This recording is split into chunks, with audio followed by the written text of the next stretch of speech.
Hello friends, welcome to our channel Jharkhand Pariksha students. सबसे पहले तो आप सभी को अंतर्राष्ट्रीय आदिवासी दिवस की ढेर सारी शुभकामनाएं। आज आपका 9 अगस्त है और आज ही के दिन को जो है आपका अंतर्राष्ट्रीय आदिवासी दिवस के रूप में मनाया जाता है। यह जो है हमारी संस्कृति को बचाए रखने के उद्देश्य से काफ़ी महत्वपूर्ण दिन है। इससे क्या है, हमारे प्रभुत्व, हमारे संस्कृति को लोगों तक पहुंचाया जा सकता है। इस लिहाज से भी ये जो दिन है आपका काफ़ी महत्वपूर्ण है। तो इस दिन के बारे में आपको एक सिंसियर एस्पिरेंट के तौर पे तो जानना ही चाहिए। साथ ही एक झारखंड के नेटिव सिटीज़न होने के तौर पर भी आपको इस दिवस के बारे में सारा डिटेल्स आपको पता होना चाहिए। तो इसी उद्देश्य के साथ हम लोग आज का ये वीडियो लेक्चर शुरू कर रहे हैं और ये वीडियो लेक्चर ख़त्म होते तक आप इस टॉपिक से रिलेटेड जितने भी कॉन्सेप्ट हैं जो आपको मालूम होना चाहिए वो सभी से आप जो है वाकिफ़ हो चुके होंगे। तो फॉलोइंग पॉइंट्स हैं, यहाँ पे मैंने लिखा हुआ है, ध्यान दीजिएगा एक बार। सबसे पहले तो हम लोग चर्चा करेंगे कि आखिर 9 अगस्त को विश्व आदिवासी दिवस क्यों मनाया जाता है। उसके बाद यह तारीख जो है आपका आदिवासियों के लिए क्या महत्व रखता है। तीसरा पॉइंट हम लोग चर्चा करेंगे कि ये आदिवासी दिवस मनाने की परंपरा जो है वो कहाँ से शुरू हुई और इसमें जो है आपका संयुक्त राष्ट्र संघ यानी कि यूएसए का क्या क्या योगदान है। एक तरह से समझिए तो अगर आदिवासी दिवस की अगर आप हिस्ट्री को पढ़ेंगे तो इसमें दो संगठनों का प्रमुख योगदान है, जिसमें से दोनों के बारे में पढ़ेंगे और उन दोनों में भी जो सबसे प्रमुख है वो है आपका संयुक्त राष्ट्र। कोलंबस डे करके वहाँ पे कुछ मनाया जाता था, उसी का बाद में जो है नाम चेंज करके आपका आदिवासी दिवस किया गया है। तो क्यों किया गया इस पर भी चर्चा करेंगे और इसके मनाए जाने के पीछे का उद्देश्य के बारे में जानेंगे। और सबसे इम्पॉर्टेंट, इस वर्ष का थीम क्या है। देखिए, आदिवासी दिवस जो मनाया जाता है वो डिकेड्स में मनाया जाता है, दशक में, यानी कि आपका ये जो दशक चल रहा है 10 सालों तक का एक ही थीम आपका रहने जा रहा है। तो इन सारे पॉइंट्स पे हम लोग डिटेल में चर्चा करेंगे। एक प्रॉपर नोट्स आप तक टेलीग्राम के माध्यम से पहुंचा दिया जाएगा, इसीलिए जितना इम्पोर्टेंट आपका जो ये आपका यूट्यूब चैनल है उतना ही इम्पोर्टेंट टेलीग्राम चैनल भी है, इसे भी ज्वाइन करें। चलिए स्टार्ट करते हैं आज का लेक्चर। 9 अगस्त को प्रतिवर्ष अंतर्राष्ट्रीय आदिवासी दिवस के रूप में मनाया जाता है। इस दिन विश्व भर में आदिवासी समुदाय के लोग, आदिवासी संगठन और संयुक्त राष्ट्र और कई देशों की सरकारी संस्थानों के द्वारा परिचर्चा, नाच गान और सामूहिक समारोह का आयोजन किया जाता है। अगर झारखंड की बात की जाए तो पिछले वर्ष तक जो है आपका छुट्टी का एसेच नहीं था, जो होता है ना राजकीय अवकाश, इसका प्रावधान नहीं था। लेकिन पिछले साल से जो है 9 अगस्त को झारखंड में भी है आपका राजकीय अवकाश की घोषणा की गई है और आज भी आपका जो है सरकारी संस्थानें बंद हैं। दूसरी इंपॉर्टेंट अनाउंसमेंट जो मुख्यमंत्री हेमंत सोरेन आज करने वाले हैं वो है आपका मुख्यमंत्री पशुधन योजना से रिलेटेड कुछ इंपॉर्टेंट अनाउंसमेंट्स आज किया जाएगा। जैसे ही वो अगर एग्जाम पॉइंट ऑफ व्यू से इंपॉर्टेंट लगेगा तो मैं बता दूंगा। ऐसे भी आपको इस योजना के बारे में मैंने पहले आपको पढ़ाया हुआ है, बजट में भी पढ़ाया है और ऐसे योजना वाले सेक्शन में भी पढ़ाया हुआ है। चलिए नेक्स्ट पॉइंट में आइए। 9 अगस्त 1995 को पहली बार विश्व आदिवासी दिवस का आयोजन किया गया था। यह दिवस दुनिया भर में आदिवासियों का सबसे बड़ा दिवस है। ठीक है, तो ये डेट आपको ध्यान में रहना चाहिए। सरना धर्म कोड जिस प्रकार से आपको जानना इंपॉर्टेंट है, उसी प्रकार से आपको विश्व आदिवासी दिवस के बारे में भी इसका इतिहास आपको पता होना चाहिए। हम लोगों की संस्कृति और प्रभुत्व के लिए ये काफ़ी इम्पॉर्टेंट है। हम लोगों को अपनी संस्कृति को बचाए रखना है, यही हम लोग का असली में धरोहर होता है। चलिए फर्स्ट पॉइंट में आइए कि आखिर क्यों नीड महसूस हुआ इसे मनाए जाने का, इस पर चर्चा करते हैं। विश्व के 195 देशों में से 90 देशों में 5000 आदिवासी समुदाय हैं, जिनकी जनसंख्या लगभग 37 करोड़ है। इनकी अपनी 7000 से अधिक भाषाएं हैं, प्लस यहाँ पर होगा, लेकिन इनके अधिकारों का सबसे ज़्यादा हनन होता है और कुछ ऐसा ही रीज़न का बेस बना है आपका सरना धर्म कोड का। अगर आप पर्सनली नोट्स फॉर्म कर रहे होंगे, स्टडी किए होंगे, तो मुझे भी काफ़ी हद तक इनकी मांग उचित लगती है, सरना धर्म कोड की मांग।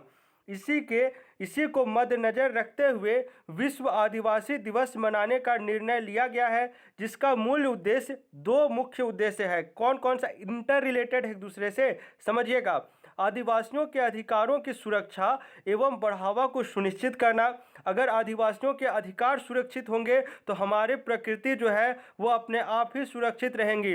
लेकिन क्योंकि आदिवासियों का जो एक कह लीजिए कि प्रकृति के प्रति जो प्रेम है वो हम लोग काफ़ी फेस्टिवल से भी देख सकते हैं, चाहे सरहुल हो गया, महापर्व हो गया, कर्मा में भी आपका पूजा ही जाता है। तो ये सब से भी इनका जो प्रकृति के प्रति जो प्रेम है वो झलकता है। तो अगर आदिवासियों के अधिकार सुरक्षित होंगे, उनके जंगल सुरक्षित होंगे, तो हमारे पर्यावरण भी ऑटोमेटिकली सुरक्षित रहेंगे, यानी पर्यावरण संरक्षण का काम भी होगा। यानी दो मुख्य उद्देश्य है इस दिवस को मनाने के पीछे। अब थोड़ा इतिहास में आइए। इसका इतिहास में दो संगठनों का प्रमुख योगदान है। पहला है आपका अंतर्राष्ट्रीय श्रम संगठन का योगदान, इसे समझते हैं। फर्स्ट पॉइंट है आपका आदिवासियों के साथ हो रहे प्रताड़ना एवं भेदभाव के मुद्दे को अंतर्राष्ट्रीय श्रम संगठन ने, जो लीग ऑफ नेशन के बाद यूनाइटेड नेशंस का एक प्रमुख अंग बना, 1920 में उठाना शुरू किया था। इस संगठन ने 1957 में indigenous and tribal population convention संख्या 107 नामक दस्तावेज को अंगीकृत किया, जो आदिवासी मसले का पहला अंतर्राष्ट्रीय दस्तावेज है। कौन सा? ये वाला 107, जिसे दुनिया भर के आदिवासियों के ऊपर किए जाने वाले प्रताड़ना एवं भेदभाव से सुरक्षा प्रदान करने के लिए समर्पित किया गया था। अंतर्राष्ट्रीय श्रम संगठन ने पुनः 1989 में उक्त दस्तावेज को संशोधित करते हुए, यानी ये वाले दस्तावेज को इसमें संशोधन करते हुए indigenous and tribal peoples convention 169, जिसे AILO कॉन्वेंशन 169 भी कहा जाता है, इसे जारी किया। यह दस्तावेज आदिवासियों के आत्मनिर्णय के अधिकार को मान्यता देते हुए जमीन, इलाका और प्राकृतिक संसाधनों पर आदिवासियों के मालिकाना हक को स्वीकृति प्रदान करता है। इसी दस्तावेज ने संयुक्त राष्ट्र के द्वारा 13 दिसंबर 2007 को जारी किए गए आदिवासी अधिकार घोषणा पत्र में प्रमुख भूमिका निभाया था। अब आइए इसका योगदान, यानी USA का क्या योगदान है, इस पर थोड़ा चर्चा कर लें। विश्व आदिवासी दिवस मनाने के पीछे संयुक्त राज्य अमेरिका के आदिवासियों की सबसे बड़ी भूमिका है। ये जो एक तरह से अगर आप रेवोल्यूशन टर्म नाम दे इसे, तो इसका जो बैकग्राउंड या बर्थ होता है वो आपका USA में होता है। कहानी समझिएगा। अमेरिकी देशों में 12 अक्टूबर को कोलंबस दिवस मनाने की प्रथा है, जिसका वहाँ के आदिवासियों ने घोर विरोध करते हुए उसी दिन आदिवासी दिवस मनाना शुरू किया। तो आखिर विरोध क्यों किया, इसे समझिए। उन्होंने सरकारों से मांग किया कि कोलंबस दिवस के जगह पर आदिवासी दिवस मनाया जाना चाहिए, क्योंकि कोलंबस उन उपनिवेशी शासन व्यवस्था का प्रतिनिधित्व करते हैं जिसके लिए बड़े पैमाने पर जनसंहार हुआ है। यह मामला संयुक्त राष्ट्र पहुंचा। अमेरिकी देशों के आदिवासियों के साथ हुए भेदभाव के मुद्दे पर संयुक्त राष्ट्र के सहयोग से 1977 में जिनेवा यानी कि स्विट्जरलैंड हेडक्वार्टर्स, जिनेवा में बहुत सारे हेडक्वार्टर्स आपको पता होना चाहिए, में एक अंतर्राष्ट्रीय सम्मेलन का आयोजन किया गया। इसी सम्मेलन में कोलंबस दिवस को हटाकर उसके जगह पर आदिवासी दिवस मनाने की मांग की गई। इस तरह से यह मांग जोर पकड़ता गया। आदिवासियों ने 1989 से आदिवासी दिवस मनाना शुरू कर दिया, जिसे काफ़ी समर्थन मिला। अंततः 12 अक्टूबर 1992 को अमेरिकी देशों में कोलंबस दिवस के जगह पर आदिवासी दिवस मनाने की परंपरा शुरू हो गई। इसी बीच संयुक्त राष्ट्र ने आदिवासी अधिकारों को लेकर अंतर्राष्ट्रीय कार्यदल का गठन किया, जिसकी प्रथम बैठक 9 अगस्त 1982 को जिनेवा में हुई और संयुक्त राष्ट्र ने 1994 को आदिवासी वर्ष घोषित कर दिया। अब दशक समझिए, अभी तक 3 दशकों का इसके लिए निर्धारण किया जा चुका है। समझिएगा।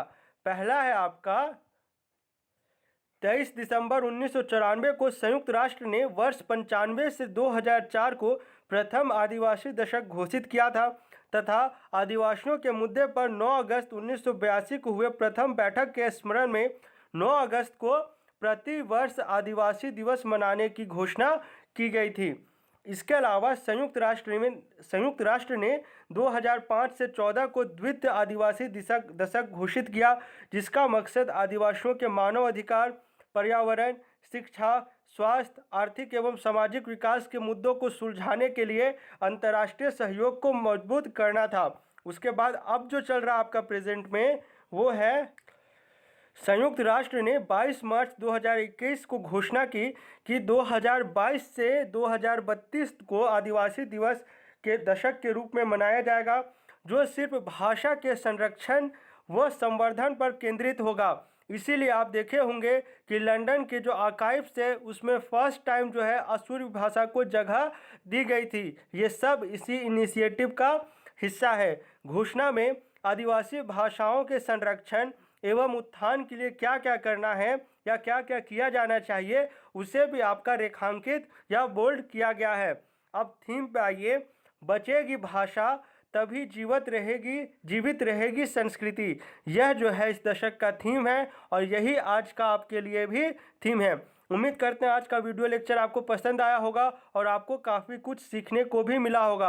अगर आप चाहते हैं मैं आप तक इसी प्रकार का नया इन्फॉर्मेटिव वीडियो झारखंड से रिलेटेड लाता रहूं तो आप हमारे चैनल को सब्सक्राइब करें और अपने दोस्तों के बीच शेयर करें। ठीक है, चलिए मिलते हैं झारखंड के अगले वीडियो लेक्चर में। Thanks for watching this video.